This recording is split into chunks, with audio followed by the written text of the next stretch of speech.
Welcome guys to this discussion on Mains 2025 Economy Paper GS3. Now 8 questions were asked in this paper and let's try to analyze what were the type of questions. So the questions were quite predictable.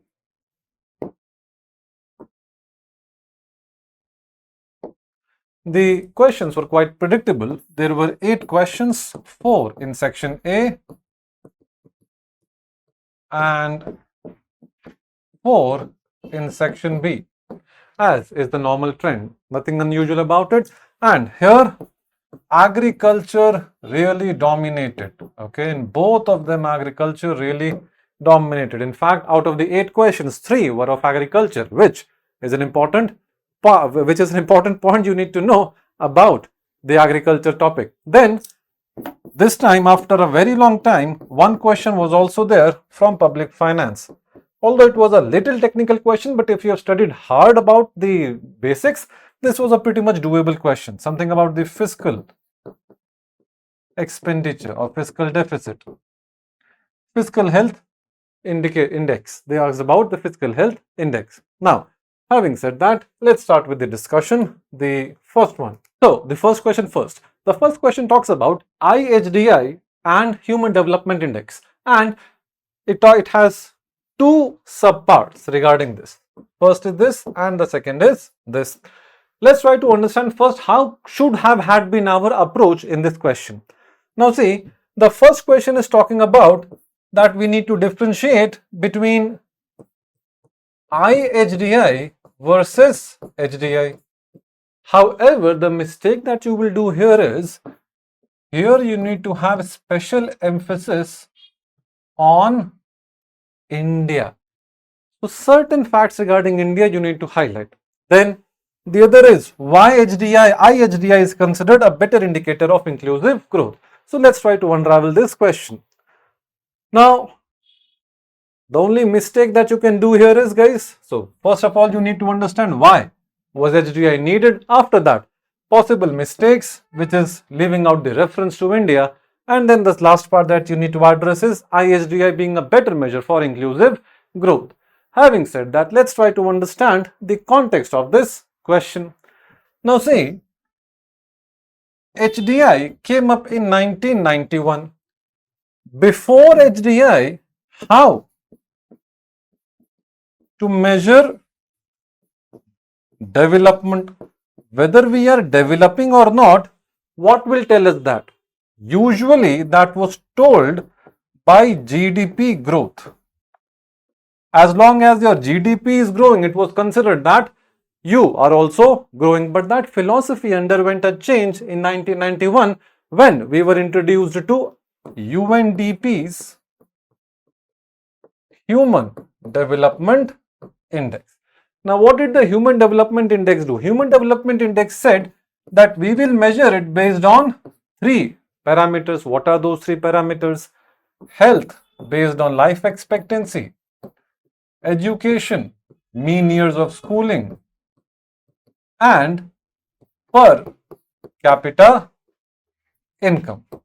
Because just because your GDP is growing does not mean everybody is benefiting. Okay, so that is what was the attempt here, that with HDI we will have all these metrics. So just because your GDP is increasing does not mean everybody is progressing, because they may not have access to healthcare facilities, they may not have access to education, and even their per capita income might be low. Now this fared well for a very long time until in 2010s, where even HDI was criticized.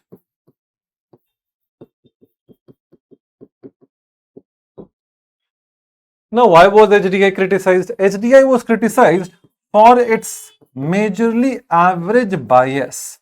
Now, what is this average bias? Average bias means it is the average of everything. At the same time,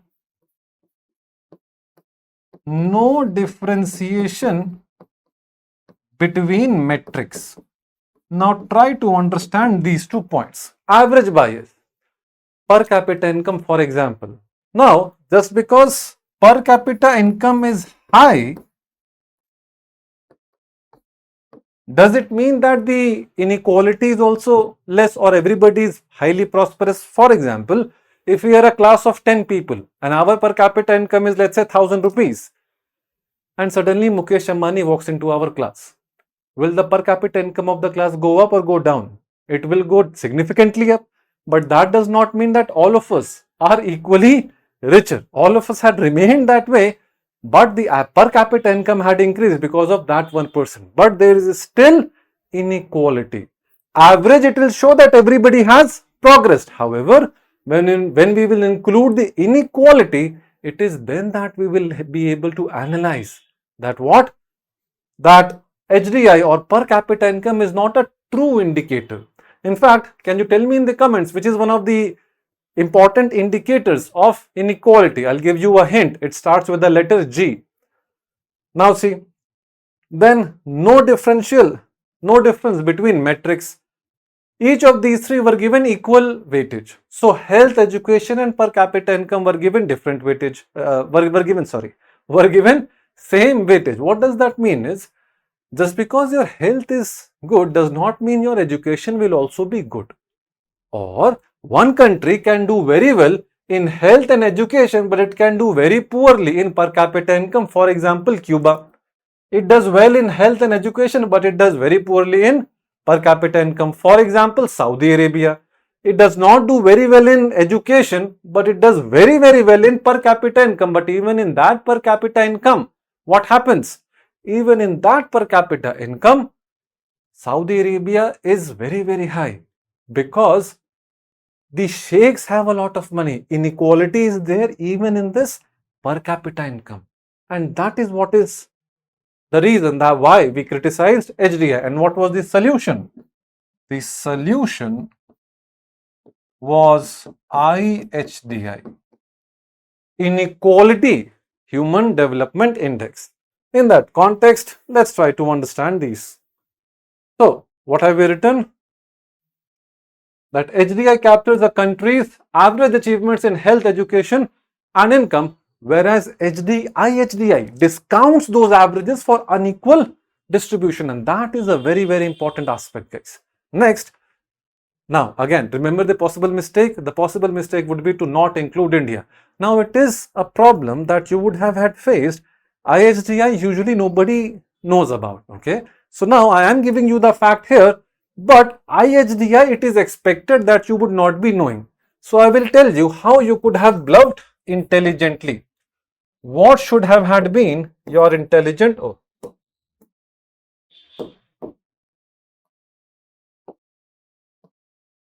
what should have been your intelligent bluff here? Because it is expected that you would not know IHDI. You might be knowing HDI, but you might not be knowing IHDI. So here, conceptual thing anyway you are supposed to know, because that is a very, very importantly talked about. MPI, whether it is a multidimensional poverty index or whether it is Gini coefficient or whether it is some other curve, all of it is always talked about. So inequality concepts, the concept that I have talked, that you should be knowing about. However, IHDI can be expected that you might not know about it. Here what you could have done is, the intelligent bluff that you should have had made is talk about Gini coefficient. And what is the Gini? What does the Gini coefficient show? Gini coefficient also shows us the inequality in a society. The higher the Gini coefficient, the more unequal the society. And for us, I think it is around 0.6, which is a relatively higher Gini coefficient. It is around 0.4, 0.6. But again, the point is that Indian inequality is towards the higher side. Although a recent report says that India is more equal society than US and China, but we are more unequal than India was during the British time. So this is a very interesting debate whether inequality is good or bad. However, that is not the discussion here. Let's focus on what is being asked here. Now, whether you know this or you do not know this, this one fact if you have written in the exam, it will do wonders for you. However, it is expected that 95% of you would not be knowing this fact, and it is perfectly fine, which is where you need to develop this skill of intelligent bluff, guys.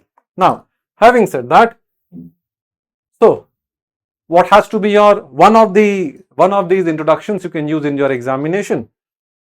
HDI remains useful indicator. IHDI is a better gauge of inclusive growth because it reflects actual development people are enjoying, accounting for inequality. However, let's see the other aspects as well. Now, why is IHDI a better indicator? All of those are the same, the points that we have discussed. We just need to expand them. It is anyway a 150-word question, so we will not be writing anyway much. What we need to say is that it is distribution sensitive. So HDI benefits can accrue to all. HDI benefits can, it is not mandatory that HDI benefits can accrue to all, but IHDI will be same as HDI only if inequality is less, which is why it is distribution sensitive.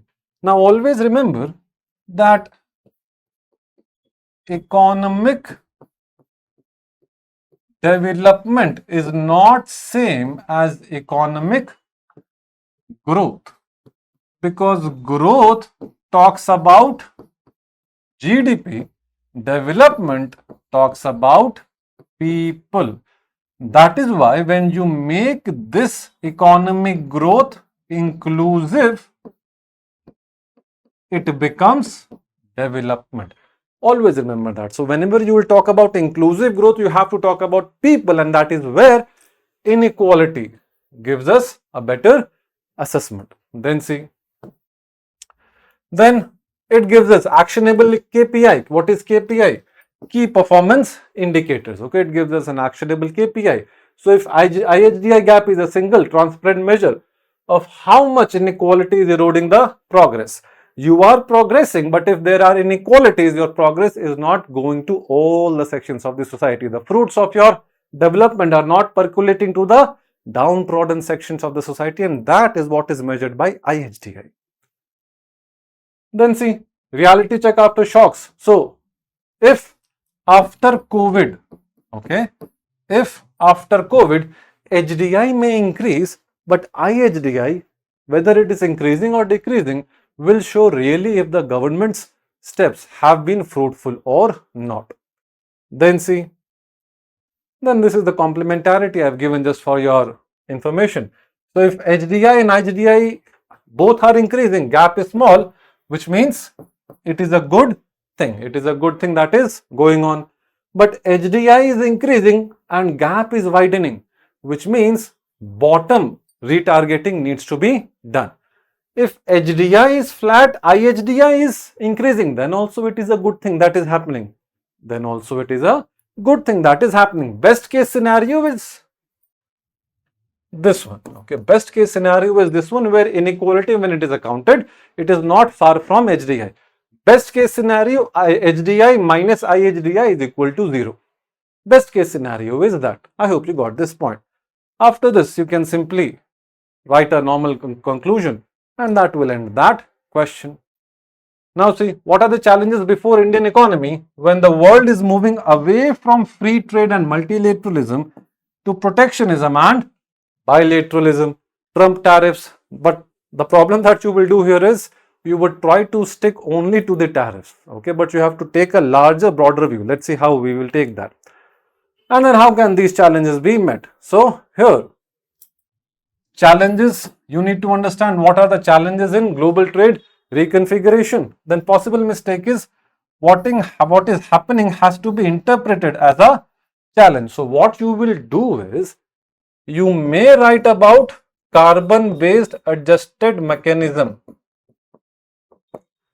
You may write about this, but how is it posing a challenge? This is a fact. But what is the analysis? How is it a challenge? That is where comes the difference between two statements. And what is that statement? One statement will say that EU CBAM is going to come in force, which will make imports costlier because of carbon-based adjustment mechanism. That is a fact. However, what is the challenge? The challenge is that it will make Indian exports of steel, aluminium costly. That is what you're supposed to write additionally. Hardly 3-4 words, which are self-understood, by the way.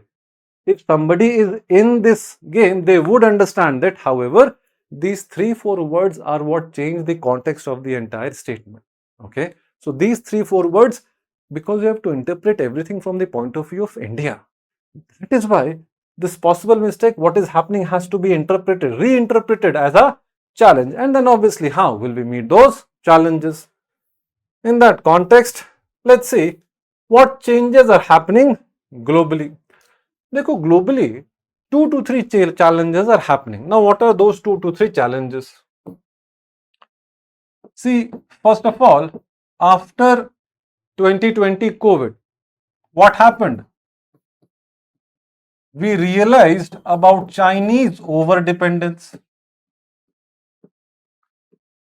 We realized about our Chinese overdependence, and due to this,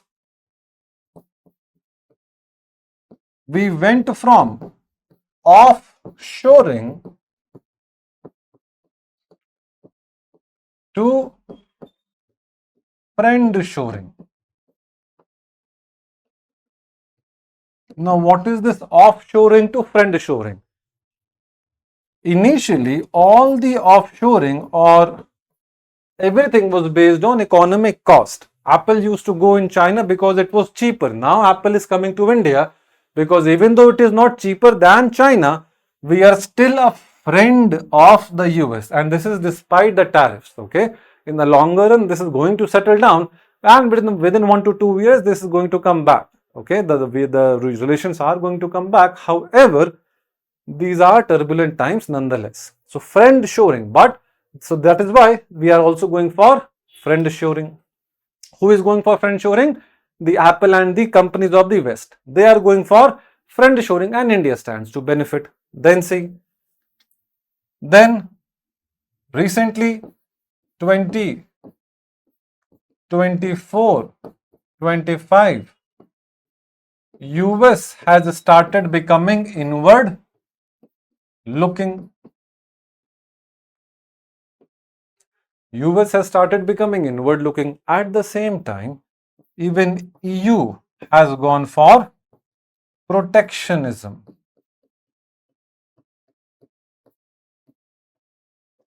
Even EU has gone for protectionism.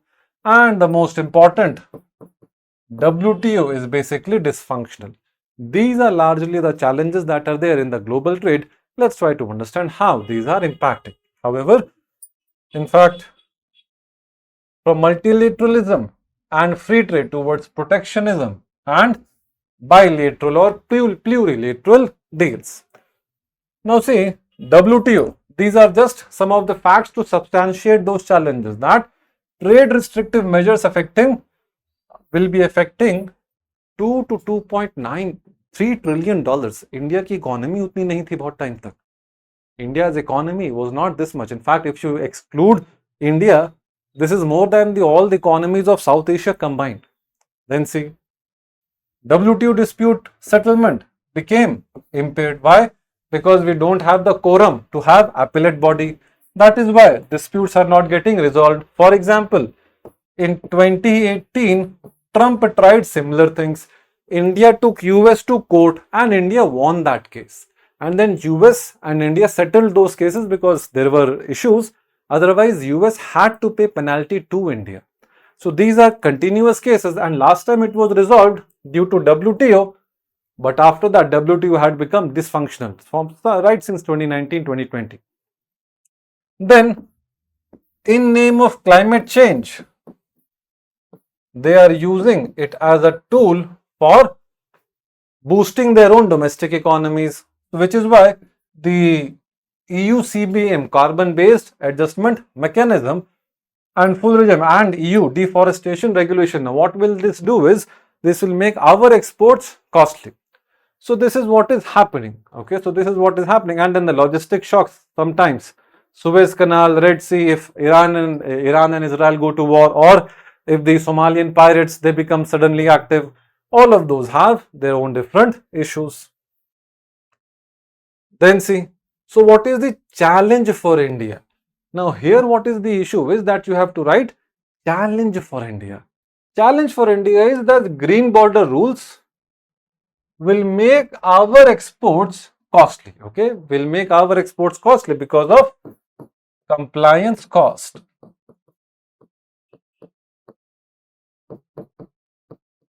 Compliance costs will increase. Then not only this, since the WTO is not functioning well, that is why big players are setting their own rules. For example, currently US is acting almost unilaterally. Then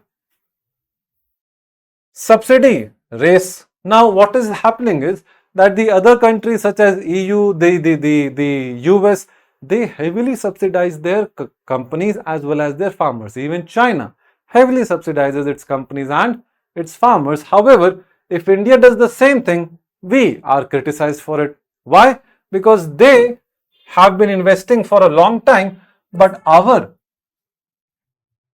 firms do not get, our firms are not getting the adequate support, which is why now we are finding it hard to come out of these issues even if we are spending smartly on research and development. You need to understand the word smartly. India spends hardly 1 to 2% of its GDP on research and development compared to China or US, who spend in the north of 4 to 6%. 4 to 6% of the GDP they spend in the R&D, and given the amount of their economy, given the scale of their economy, that is a very, very high amount. Since their R&D spend is higher, their firms are also very, very competitive. Our, on the other hand, are not very competitive. In fact, to analyze this word smartly, ISRO, do you know how much ISRO's budget is for an entire year? 13,000 crores. But do you know how much does one state government, MP, Madhya Pradesh government, how much does that spend in a free cash transfer, Ladli Behan scheme? The expenditure of Ladli Behan scheme is equivalent to ISRO. How? Free cash transfer scheme and research and development. Certainly the priorities of our government, central and state alike, are misleading, or they are definitely misplaced somewhere. Then see, non-tariff barriers, rules of origin, all these are important issues that we are facing. In fact, the CBAM EU rules are also a type of non-tariff barriers. Recently, we also implemented non-tariff barriers on US. If you would have heard about the non-veg milk from US. We stopped non-veg milk from the US, which is a type of non-tariff barrier. Okay, so all of these things are happening. Then see, then root shocks, obviously this squeezes the margin, so that is also a challenge. Again, you have to write it from the point of view of India. All the points you have to interpret from the point of view of India. Write any 2 to 3. It's a 150 word question. Write any 2 to 3. Okay, write any 2 to 3 out of this and you will be fine. Then currency, sudden payment shock, forex swings. That is why we are going for rupee internationalization. Okay. Then see how these challenges can be met. So the first is comply and compete on green. Set up measure, report, verify systems. Ye we will have to set up because we have to compete in the global market. We cannot go inward looking like we were before 1991. And that has been proved historically, and that is a method that we do not need to test. Again, we need to compete. We cannot be protectionist perpetually. Then see, use smart FTAs. For example, what have we recently done? Australia and India FTA. It is a very smart move. In fact, all the recent FTAs are a very, very smart move. How? See, all recently what has happened is that India has signed FTAs with complementary countries. For example, UAE. We are not competing for manufacturing. We will manufacture and we will send them the products. They will send us oil and other aspects. For example, gems and jewelry. It is one of our highest imports. We are exporting that to US as well as UAE. Basmati rice, UAE. In fact, India, Australia. Australia is one of the largest commodity producers in the world. So, India gets cheaper raw materials, produces those raw materials into the final product and then gives it back to Australia and also Japan. Japan is a trading economy. Japan is also not a manufacturing economy. Japan is a trading economy. So, that is also very, very important. Then build supply chain resilience. That is why we have also started supply chain resilience initiative, and this was especially between India, Japan and Australia. In fact, together these are called as J countries. Then see, then cut documentation and cheaper logistics, targeted industrial policy, PLI support. There is a question on PLI as well. Then double down on services. This is a very, very important aspect. We do need to focus on services. Even though we would want to focus on manufacturing, we cannot afford to ignore services. So, this is some additional information that I've given to you. Do go through this, because another type how UPSC could have made it confusing or how UPSC could have made it complex is by asking it from the point of view of exports. Right now it is asking from the point of view of economy or the country, but it could have asked from the point of view of exporters, which are individual companies. Right now the question is from the point of view of economy. These small things matter in the questions sometimes. The points would remain the same, just that your articulation of these points would differ. The points would remain largely the same. It's all about articulation, guys. And then you can write a conclusion that because global trade is getting more selective and rules heavy, therefore India must win by compliance. Three things you need to know: compliance and cost efficiency while locking market access through FTAs and resilient supply chains. These are the three things that India is anyway trying. Then let's see the third question. Explain the factors influencing high decision of farmers for high value crops in India. This question would be doable if you had practiced about horticulture or even floriculture. If you have practiced about these, this question would be very much doable. Now, relevant factors you need to assess. Now here, what would be the possible mistake is focusing on MSP majorly or focusing only on the government support. Usually whenever such questions are asked, you guys tend to have a philosophy or a policy of saying that output prices are what drive cropping pattern, because that is one of the factors, but that is definitely not all the important factors that are there. And then after that, preferably you will draw a relevant diagram. Let's try to understand how could we have had done. Factors. So three factors you can write. First of all will be soil and water, agroclimatic conditions, then market or demand, and then obviously logistics. Why? Because the horticultural fruits and vegetables will require cold chains, and government support will be at the center. If not, what you can write is, oops, okay, no problem.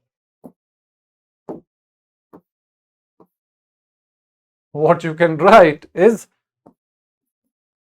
factors impacting farmer's decision.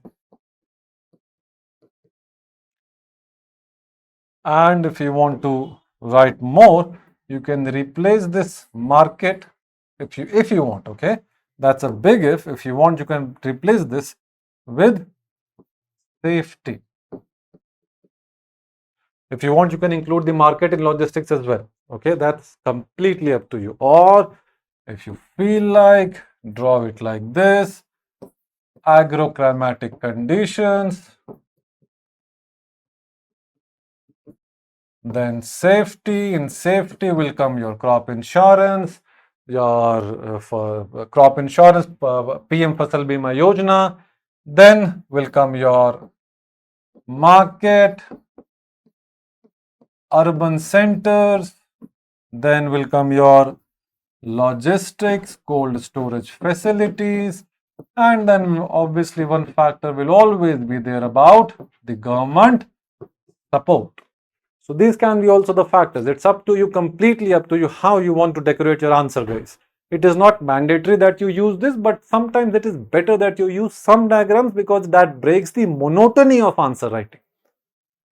Now see, now what are the relevant factors? Now, first is obviously the agroecology, temperature, rainfall, water quality. This determines biological feasibility. Okay, so again, if certain factors are not supportive for certain crops, obviously the farmers would not grow them. Then farm endowments, land size fragmentation, labor, all of these are very important whether they will grow high value crops. Market infrastructure, distance to APMCs, ENAMs, roads, all of these factors remain same, guys. Then prices and policy uncertainty and risk instruments, okay? All these PM Fasal Bima Yojana, warehouse receipts, I hope you would be knowing about national warehouse receipts. These are very, very important. Then input ecosystem, quality seeds, institutions, tenure. I have given you all the aspects, okay? I've given you all the aspects. You can just write 2 to 3 because it is anyway a 150 word question. Let's try to understand. But FPOs, what is FPOs? Farmer producer organizations, SHGs. If many farmers are coming, if the problem is of fragmented lands, how can we overcome that? We can overcome that by bringing the small farmers together under either SHGs or FPOs or even contract farming or agricultural investment fund. Operation Greens. What was Operation Greens? I hope you know this, top to total. All of these points are there. Then see, tenure and time horizon. So again, make land easily available because there are certain aspects, there are certain crops which may require longer horizon. So for that you need security of ownership and then obviously compliance standards. So global good agricultural practices, then GI traceable, GI export protocols, all of these things are important. You can write any 2 to 3 out of these. And then write the conclusion, okay? In fact, since the question is only on these factors, it is up to you. You can either focus on 3 framework, you can go for 5 framework, and I've anyway given you all the other points, okay? It is completely up to you how many points you're supposed to write. Just make sure it is coherent, okay? And it is not repetitive. Just make sure that. Even if you write 3 to 4 points out of this, it is perfectly fine. And then write down the conclusion because this is a 150 word question. Because water reliability, nearby buyers and risk cover raise the risk adjusted returns and cut spoilage. Therefore, farmers shift from staples to high value crops. Okay, so these are some of the conclusion that you can write. Then elaborate the scope and significance of supply chain management of agricultural commodities in India. Now, here you need to do is scope and significance. What you will do is you will only focus on the 2 mistakes that you can do in this question is scope and significance of supply chain management of agricultural commodities. The one thing that you will do is you will ignore these 2 terms, scope and significance are two different terms. It is not asking you only about agricultural marketing. It is asking you two different terms. Okay, it is asking you two different terms. So please elaborate on the terms accordingly. Having said that, the possible mistake is you will limit yourself to the farmers. However, please remember there are three stakeholders in this. There are three stakeholders in this. First is obviously the farmer. Then comes the consumer, and then government. So there are three stakeholders in this. Agricultural supply has to benefit and will impact all these three aspects. And then obviously for farmer, there will be, this is where comes the role of agricultural marketing.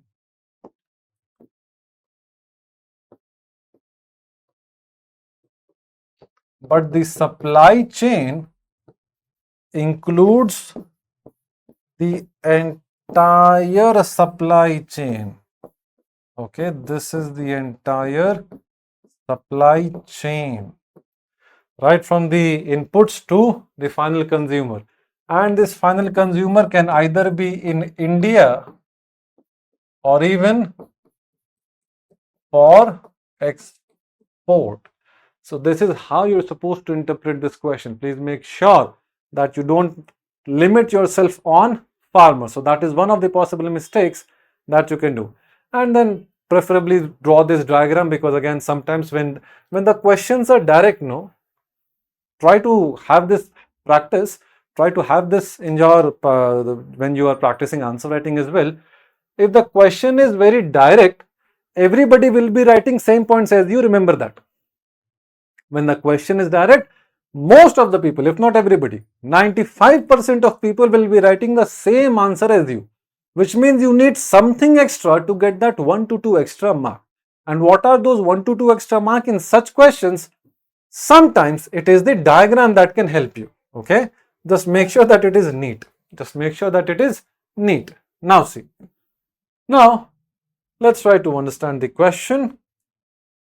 Coordinating everything from seed to shelf, inputs, harvesting, grading, storage, transport, etc., so that farmers and more food doesn't spoil and consumers get stable, safe supplies.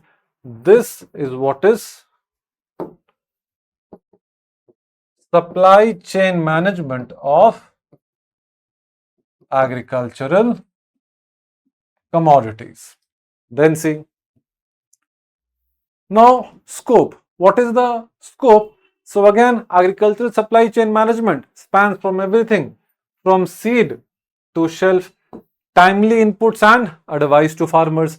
What is the weather going to be like? What is the predictions of the different weather systems? Bharat forecasting system also we have developed recently. Aggregation via FPOs, farmer producing organizations. Grading assaying at village pack houses, storage, receipt based loans. All of this is the entire supply chain management. So this is what is the scope. This is what all it covers. Then now let's try to understand. This is a how many word question? I guess 150 word, right? Yeah. So this is a 150 word question. I've anyway given you the content. You can write any 2 to 3 points from scope and 1 to 2 points from significance, and that should do your answer. Or if you intend to write in paragraphs, just split this into 2 paragraphs and split significance into 2 paragraphs. You should be golden. Now, farmer aggregation. Why is farmer aggregation important? So farmer aggregation, FPO formation, basic aggregation, small land holdings brought together will become larger land holding. That will also give them a better bargaining power as well. At the same time, it will also lead to the professional management and higher scale of production.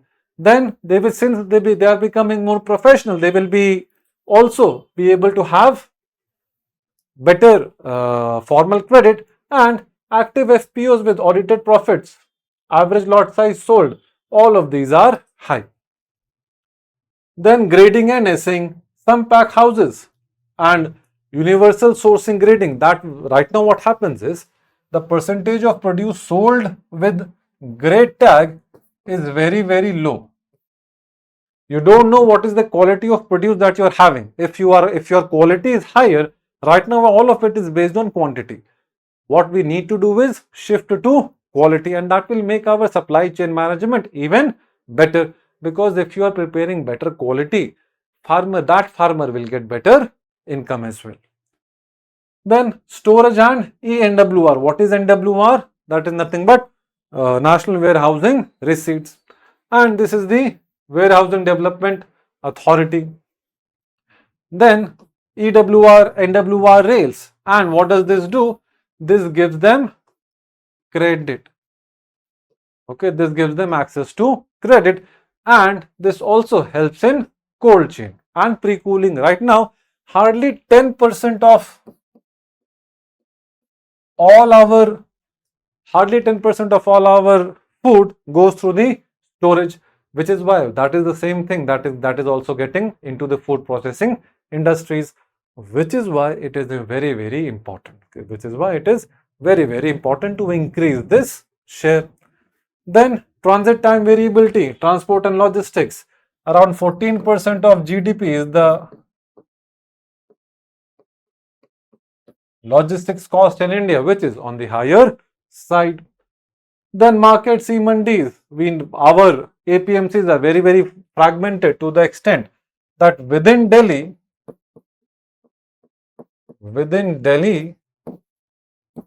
we will have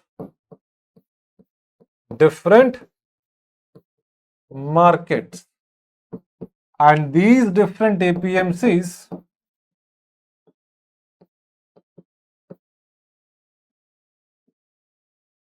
will require different licenses, which is why we have fragmented our agricultural markets intra-district also. Delhi and Chandigarh will be different, but even in Chandigarh and even in Delhi, every district, within district also there will be different markets, and all the market APMCs will require different licenses from the traders. Then significance. Why does it matter? See, it matters because a tighter chain means less spoilage and lower logistics cost. So this will make our agricultural system efficient. It will make our agricultural system more efficient. I hope you got this point. Since it will be efficient, distress sale will be avoided and they will earn more. Consumers will get steadier prices and better quality. Government can smoothen inflation with faster movement of stocks.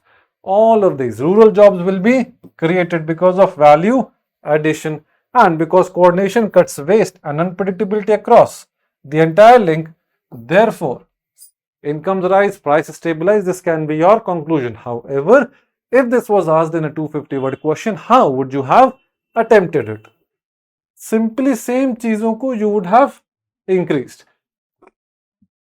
Points will remain same. You just increase those points into different dimensions.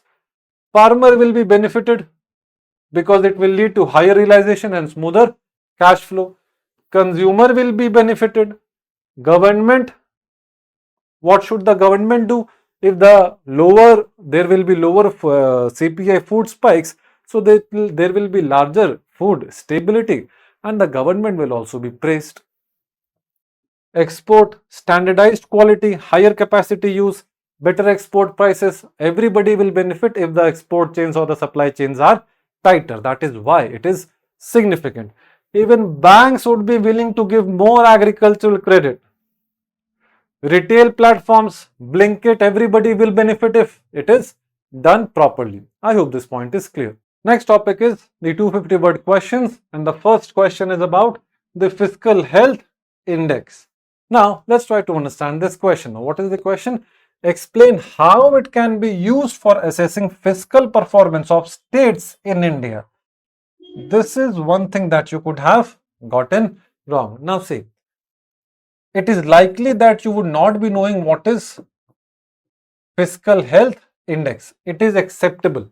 It is acceptable that you might not be knowing what is fiscal health index, but what is not acceptable is you not writing anything regarding fiscal consolidation. If you were not knowing this, the minimum things that you could have done is write about, the least you could have done is write about fiscal deficit, revenue deficit, FRBM not implemented,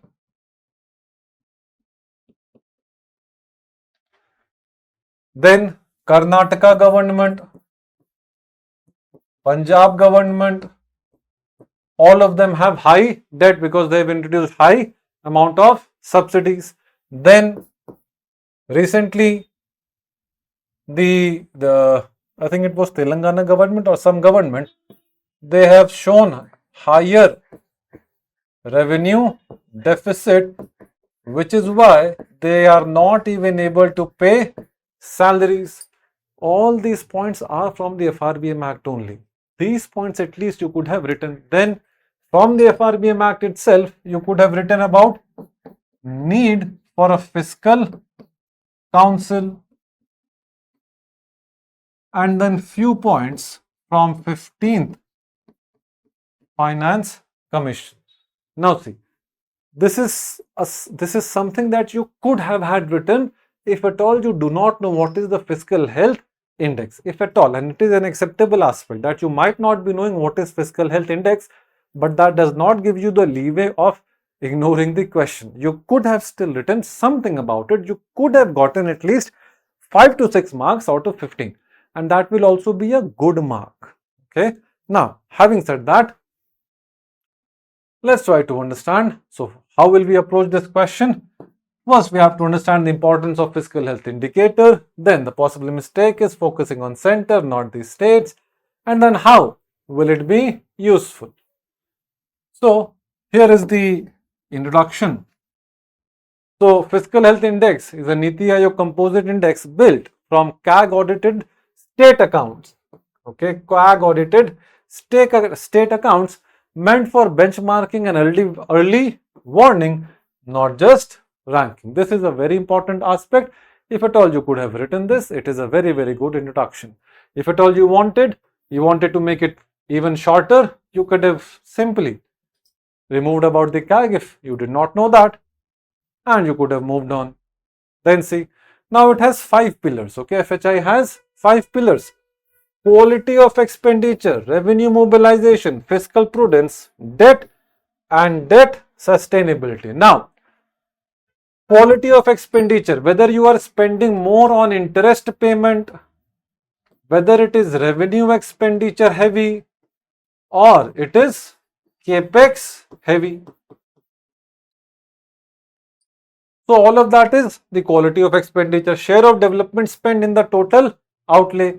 This you could have bluffed. Even if you did not know about this point you could have bluffed. Okay.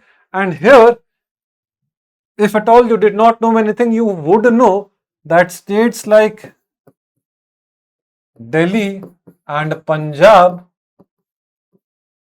free electricity, their revenue expenditure has increased. Their revenue expenditure has increased at least this much. You should have known. Revenue mobilization, states' own revenue. If their own revenue is high, why would they depend on central's revenue?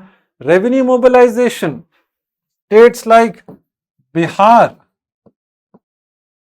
and Odisha, their own revenue is lower. If higher own revenue capacity, less dependence, and there will be more fiscal space. So that is also one of the parameters, how it is useful to gauge whether a state is being managed well or not. In fact, this is the aspect which is frequently a problem in Finance Commission. In fact, even for the 16th Finance Commission, this is the North-South debate also about Bimaru states.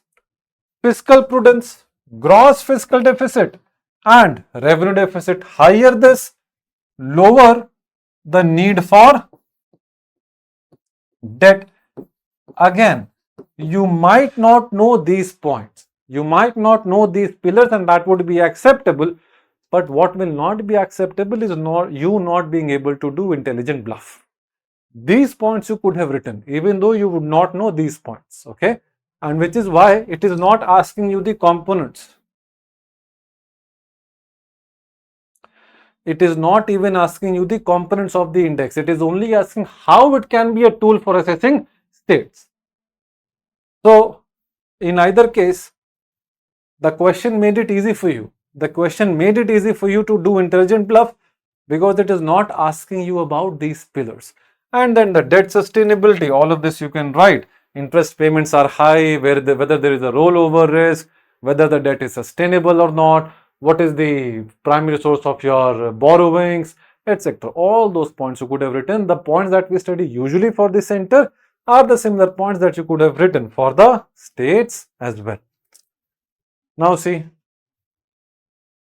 then let's see the second part. The second part of the question talks about in what way would it encourage the states to adapt the policies for prudent and sustainable fiscal future. And in that context, the first and foremost thing that you have to highlight is that it will encourage competitive federalism.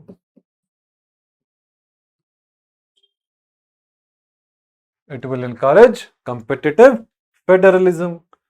Then see, benchmarking and peer pressure. Now see, when there is a benchmarking and peer pressure, since it is transparent scoreboard of capex quality, you can ask questions from your government. What is your expenditure quality about? Whether you are spending it in a good way or whether you are not spending it in a good way.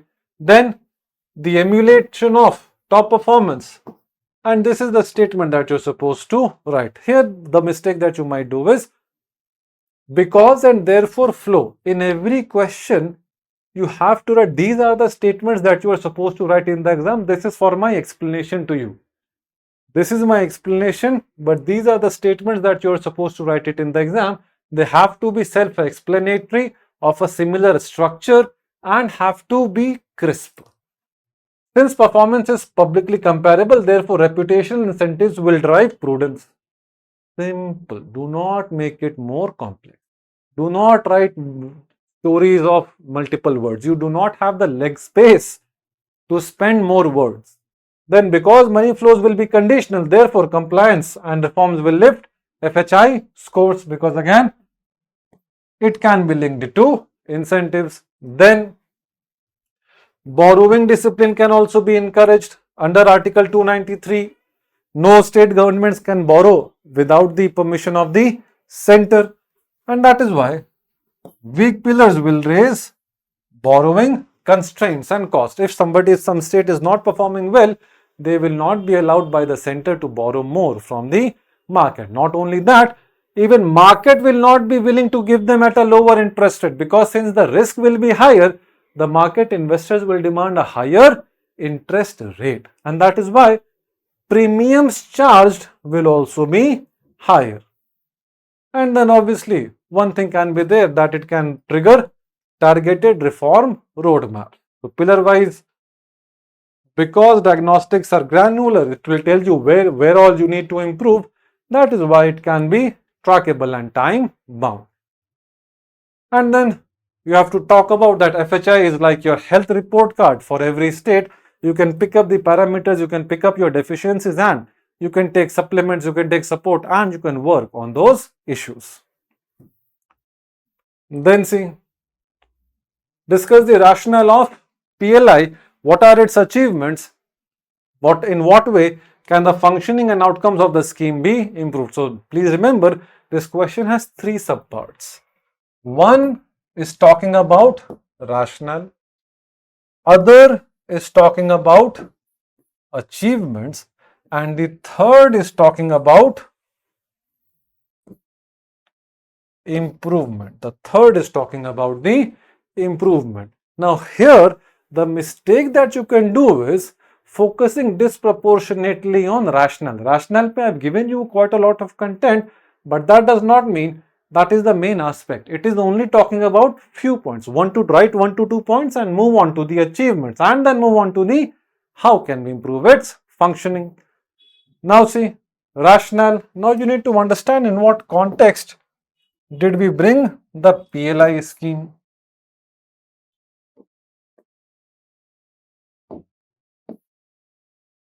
Now 2020, around August, PLI was introduced for 3 sectors.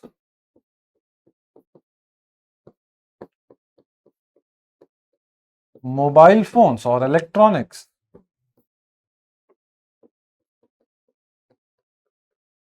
bulk drugs, and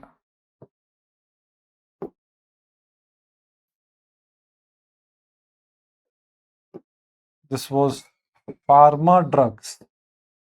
Bulk drugs is a subcategory. Pharma drugs and medical equipments. Obviously, this makes sense because during COVID, these two were important and electronics was already operational since 2018. And then obviously later, over a period of time, in 2021, PLI was extended to 14 sectors. So initially PLI started for electronics and pharma, and these are the two places where we have seen good performance, but all the other sectors we have not seen very high performance. In that context, let's try to understand that. So, but another reason why we went for PLI, so the rationale for PLI will be obviously first to boost domestic production, then to overcome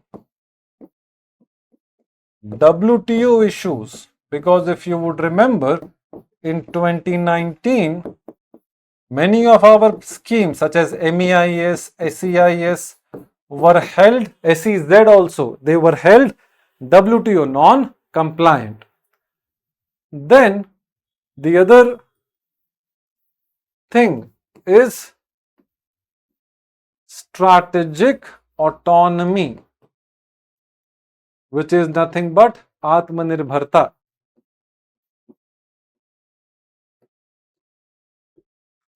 And then another was said as employment generation.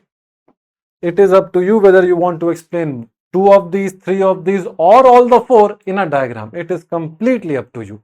If you are short of space, just draw a diagram, write down rational,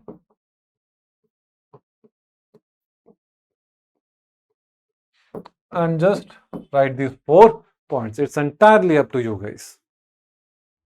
Then let's talk about the second aspect. The second aspect talks about its achievements. So the second aspect has to be about its achievement. This is the rationale I've given. If you want, you can pause this and you can study. This is the rationale that is about the PLI scheme.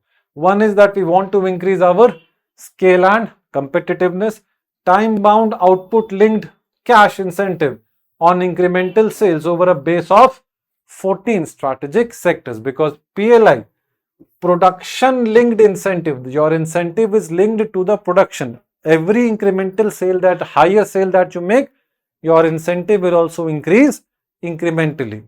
Then technology and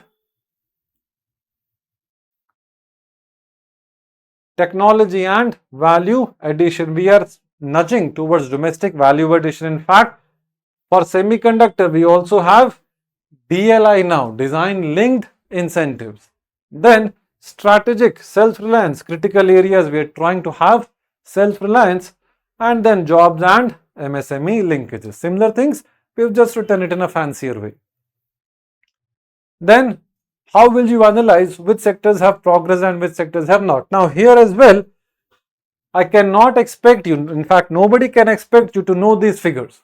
Okay, I have found them and I have given them, because again there is a discussion and you will judge me based on the research that I do. But I understand that when you are writing the questions, when you are writing these answers in your examination hall, it is very hard for you to recollect all these aspects, which is why what you need to know is 1 to 2 things. First, so how would you do intelligent bluff?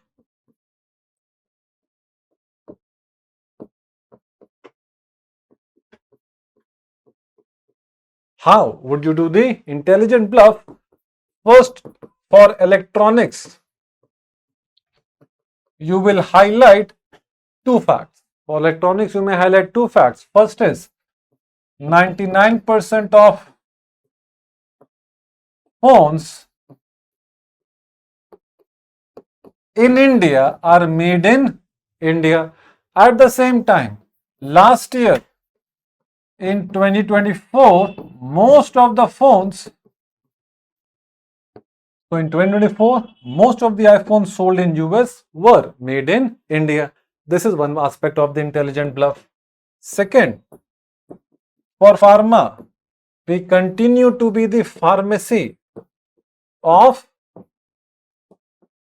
the world, because even in that we have set up multiple bulk drugs parks. These you could have written. Then you could have written about the white goods, that we aim to increase our value addition to 75 to 80%, because the fact of the matter is, except electronics and pharma, no other sector has shown any considerable improvement. लेकिन exam में question पूछ लिया है तो कुछ ना कुछ तो लिखना पड़ेगा.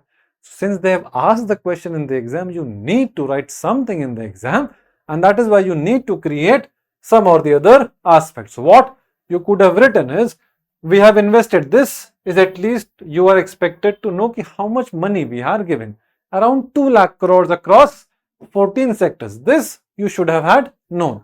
Then investments realized, you should have written almost 80% of the investments have been realized, leading to above 1 million job creation. That is something that you could have written. I don't expect you to know the sales and exports. This I don't expect you to know, but this at least I expect you guys to know. Then incentives disbursed. So again, if you want, you could have written this, but only if you have studied PLI really intrinsically. If you have not studied it intrinsically, it would be difficult to write these facts. So there comes your intelligent bluff. You have to make an intelligent bluff, guys. Then see, then pharma and API formulations, 55 firms have been selected, notified, etc. All of that you can write. Then if you want achievements, DLI for semiconductor mission, trust partnership with US. All of that, if you want, you can write that PLI is helping us achieve good relations with respect to semiconductor, and we are expecting that by end of 2025, India should have its first domestically manufactured and designed chip. That is what we are aiming for. Then see, now what are the issues? That is the last part of the question, guys. In what way can the functioning and the outcomes of the schemes be improved? Okay, so that is the last part of the question. Let's try to understand that part. Now, what is currently the issue that we are facing is the slow and uneven disbursals, which is why the turnaround time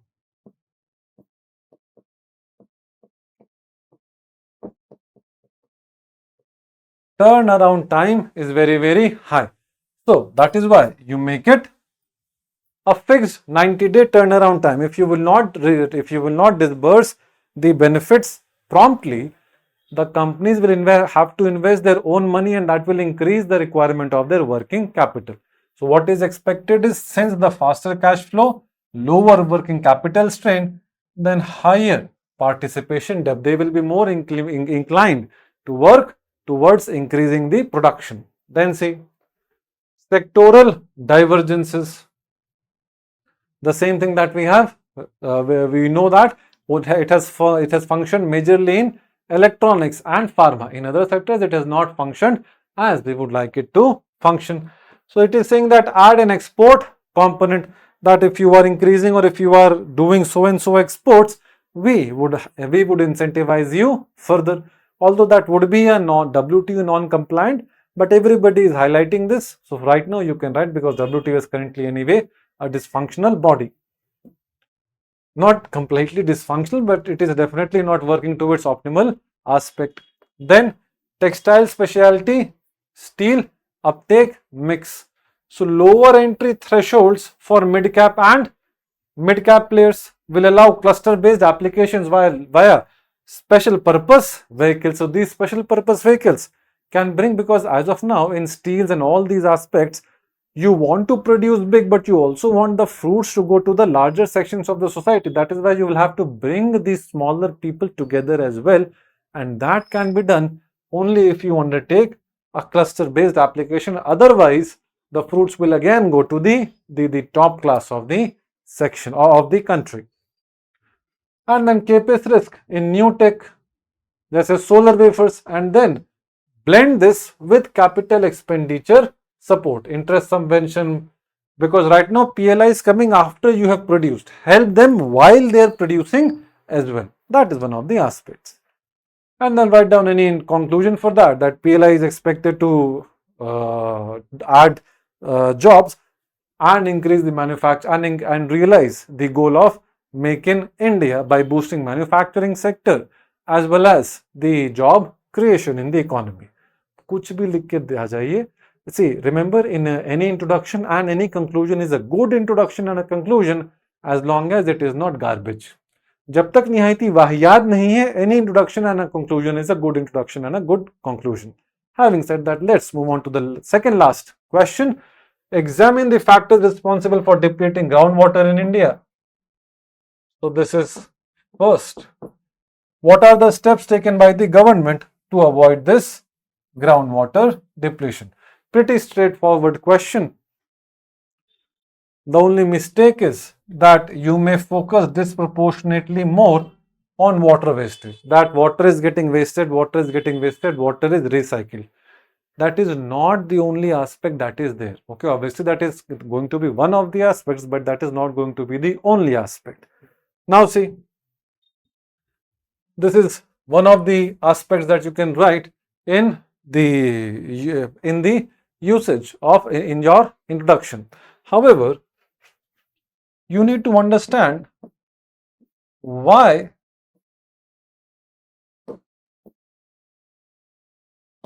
are we having ground water depletion to begin with. Why are we having it? So one thing will be is the usage has increased, and the other thing is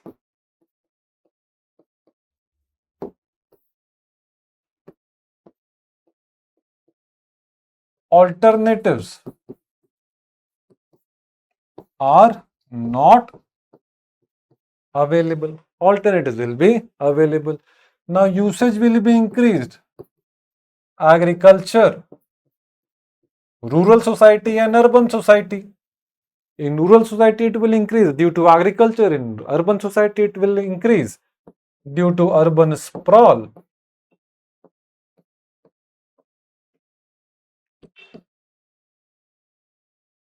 And the concretization.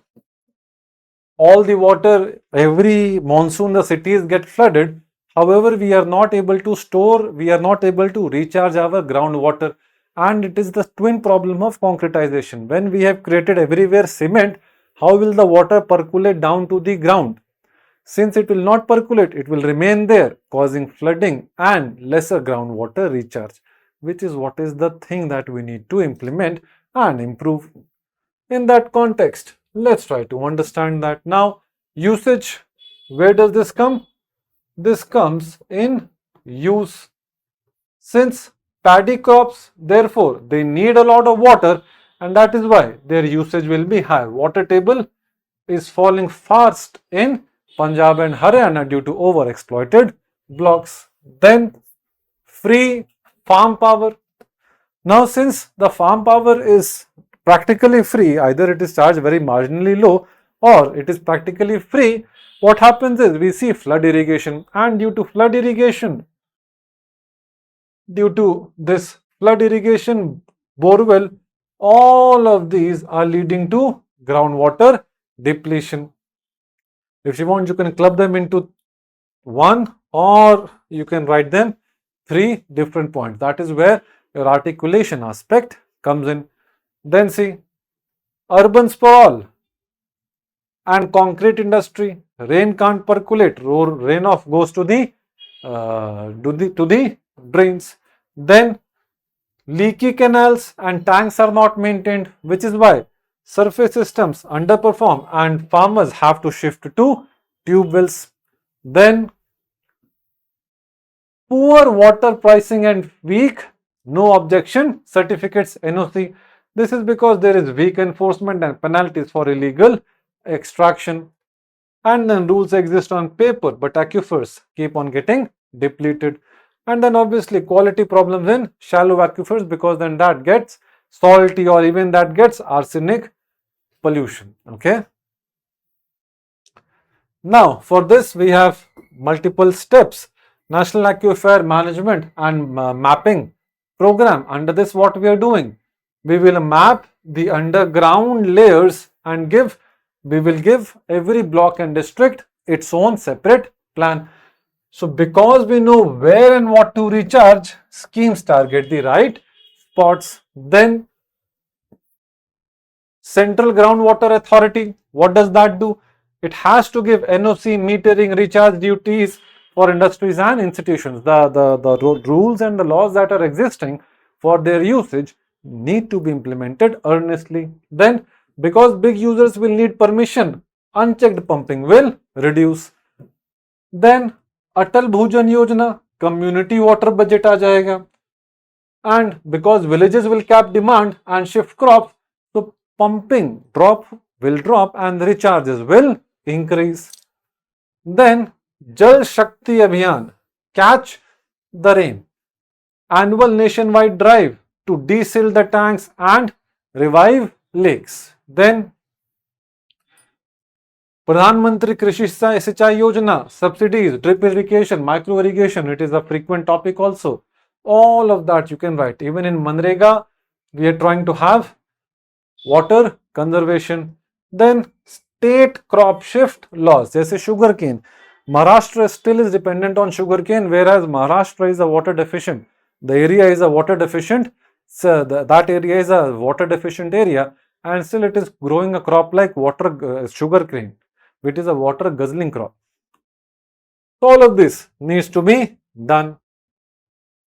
And then write down a normal conclusion that India's groundwater stress is driven by lack of rain and more is driven less by lack of rain and more by incentives that make over pumping cheap and invisible. This can also be your introduction. It completely depends on you how you want to use this. Okay, I've given you this. Do go through this.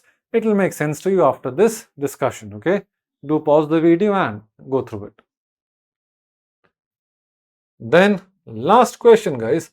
Examine the scope of food processing industries in India. It is a frequent question every year almost. Okay, every year almost one question on food processing industries is coming. That is why it is a very, very important topic for you to know. So you need to know the scope and then elaborate measures taken by the government. The only thing is that you need to know about how it is related to employment opportunities. That is the only thing that you need to do, and that is the possible mistake also, that you will not link these schemes with employment, and it is here that you are expected that most of you might have faulted as well. It is acceptable, but again, it is acceptable that you might not have written about, you might not know about the employment, but you could have had made educated guess. And I'm giving you a framework. If at all you are not worried about, if at all you are not sure about any jobs, just write scheme will create, if it is a small scheme. Okay, if it is a small scheme, just write it is expected to create more than 1 lakh jobs. Nobody knows. Nor the government, neither somebody else. Nobody knows what is the real data. But if it is a small scheme, keep a ballpark number as 1 lakh. If it is a big scheme like PLI, 1 million. More the allocation, more the job creation. But start from 1 lakh. So even if somebody asks how much jobs are we expected to create in a scheme such as PM Krishi Sinchai Yojana, 1 lakh, around 1 lakh. PM Kusum, around 1 lakh. That is a very decent figure. And then in all your schemes, vary that. 1.5, in some write down 80,000, in some write down 1.2 lakh. Neither you know, neither will the examiner know, but it will look good on paper. And don't believe me, try it in your test series. Just make sure that you are bluffing intelligently. Just make sure it is not an idiot bluff. Just make sure it is an intelligent bluff. Now see. Now, what is the scope of food processing industry in India? See, first of all, rising export headroom, because the share of food processing has increased in the exports, which is why forex earnings will also increase due to this aspect. However, our total agricultural exports are hardly $50 billion. So the forex earnings are not too of that tune, but it is important for us as domestic consumers and domestic companies nonetheless. Economy-wide, that might not be very high. However, large domestic demand shift, urbanization, e-commerce. When people are shifting to urban centers, they are preferring ready-to-eat foods, and these ready-to-eat foods obviously will help you in gaining more consumers. This is an important aspect, whether we should go for the processed food or not as a society, because there are many places, there are many people, especially on the social media, who are advocating that you should give up processed food completely. And personally, I do agree with them as well. Processed food is bad. It does create high inflammation. However, from the economic point of view, these are the reasons why we should shift to, or why we should give food processing industries more weightage. Then see, low base in many perishables. Many categories are still lightly or very less processed. So, for example, of total agricultural produce, hardly 10% is processed, which means contrast this to US and China, in which 40 to 50% of their food is processed. So that gives you a lot of scope. Then see, abundant raw material is there, milk, cereals. So we can have state specific clusters as well, one district, one product. Then see, then we have policy also helping this. Pradhan Mantri Krishi Sinchai Yojana, 100% FDI in processing. Now, let's talk specific numbers. Okay, let's talk specific numbers. So first is PLI for food processing industries. Sales incentives have been linked, ready to eat and ready to cook aspects, fruits and vegetables, marine, mozzarella, all these. Again, if you will see here, it is writing something about 3 lakh jobs. If you want, you could have written simply, if it is PLI, have a ballpark number 2 lakh jobs. Have a ballpark number 2 lakh jobs. Then micro enterprises. So for these micro enterprises, 35% credit linked subsidy. But that is not what is the question. The question is asking about this. Okay, the question is asking about this. So it is targeting around 2 lakh units, but this is micro enterprises. So again, we are trying to target roughly around 2 lakh jobs. So if you want, a ballpark number could have been 2.5 lakh, 2.5 lakh jobs.